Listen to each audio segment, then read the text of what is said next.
Hot take.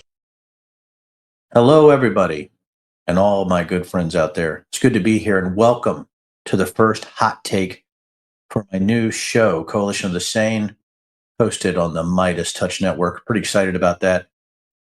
Give you a little background on me in case you don't know who I am. Denver Riggleman, former GOP congressman, former member of the Freedom Caucus. I know that's a little shocking. Also, former senior technical advisor to the January 6th committee. Also, former National Security Agency employee. Also, former Air Force intelligence officer. I've owned and sold multiple DoD and IC companies, that's intelligence community and Department of Defense, and I am a current CEO of an AI company doing crazy things. So I know a little of that which I speak, especially when it comes to Congress and especially when it comes to policy battles. And today we're going to talk about trying to get Ukraine aid passed and the overall foreign aid bill that Mike Johnson is trying to push through right now. And kudos to Mike, even though it's very, very late in the game.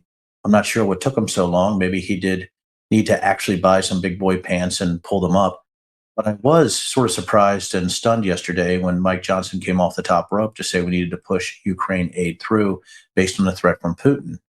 And from what you've been hearing from a lot of GOP individuals, seems like they don't care about Putin at all. They keep pushing these odd Mar-a-Lago fantasies that somehow Ukraine is at fault or we are the actual aggressors in Ukraine. And when I say we, I mean the US, or that somehow Russia is defeating Nazis, or Russia is the paragon of Christianity in the Eastern world, and we need to support them. All ridiculous stuff that you've heard from the likes of the Marjorie Taylor Greens, and maybe the people that are screaming and calling Mike Johnson Tubby on the floor today. That's right. You heard it right. Congressman Derek Warden from Wisconsin, probably the least effective congressman in the history of Wisconsin, actually called Mike Johnson Tubby on the floor when they were discussing Ukraine aid. And we got that from Sarah Mims from NBC Digital.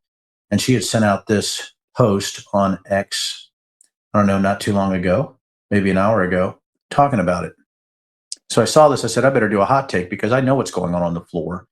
And I also know there's a specific set of individuals that are pushing to block Ukraine aid. And a lot of those individuals are stolen election supporters.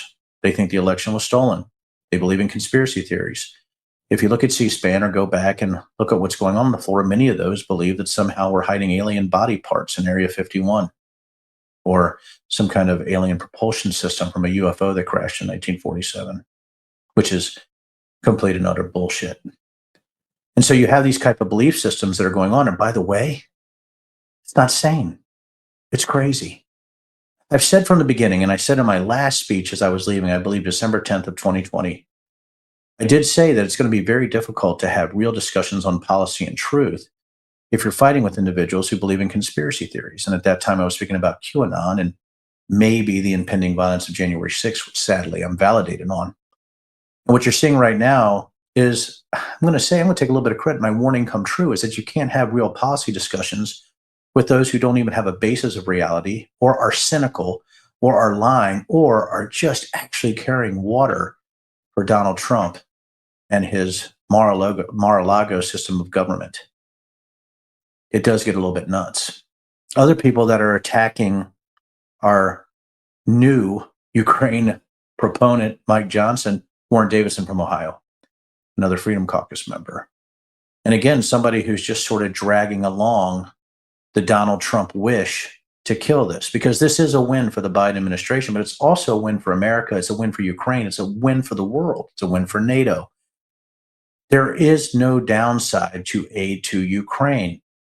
Now, we can have real policy discussions, but those policy discussions, again, have to be based on fact-based analysis, data, what Russia is actually saying, what we're seeing in Ukraine, what that money is being used for. It's completely appropriate for the American people to know how the money is used. It's completely appropriate to see some kind of line items at times into how we're actually pushing money into Ukraine. But it's a very, very, very dynamic environment. And by the way, Russia attacked Ukraine. And we know there's dynamicism there. We know it's not going to be perfect. We know there's going to be leakage. So the American people have a right to ask some of those questions.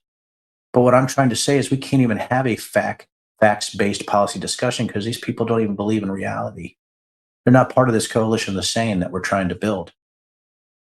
Again, my background does speak to foreign policy. I've been in Eastern Europe many times. I've actually had I don't know if you call it the pleasure or the privilege to negotiate with Eastern European intelligence agencies, especially when it came to watching our own troops on the ground during Operation Allied Force in 1999.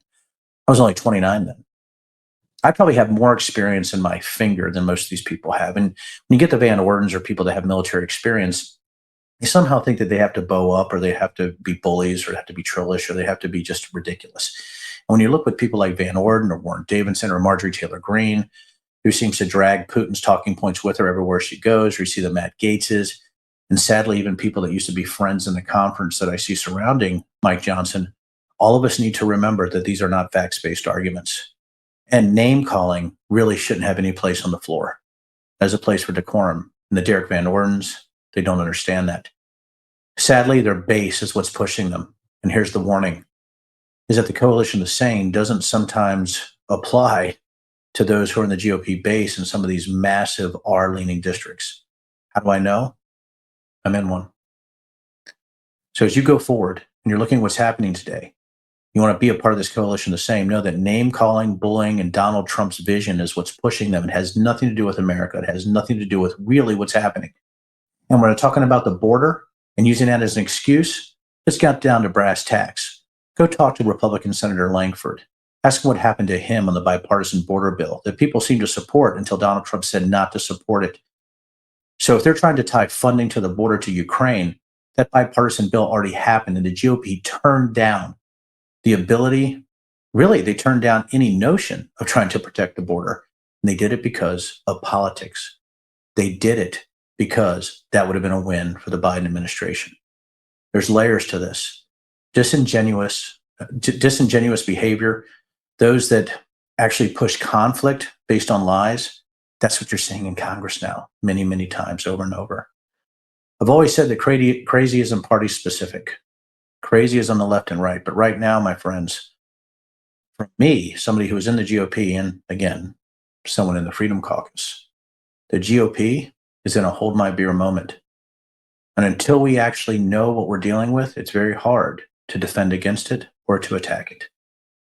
So let's be free in our ways of using language and using pushback, using our own pulpit of sanity and facts-based analysis to fight against disinformation, propaganda, and ridiculousness. So again, welcome to Coalition of the Sane.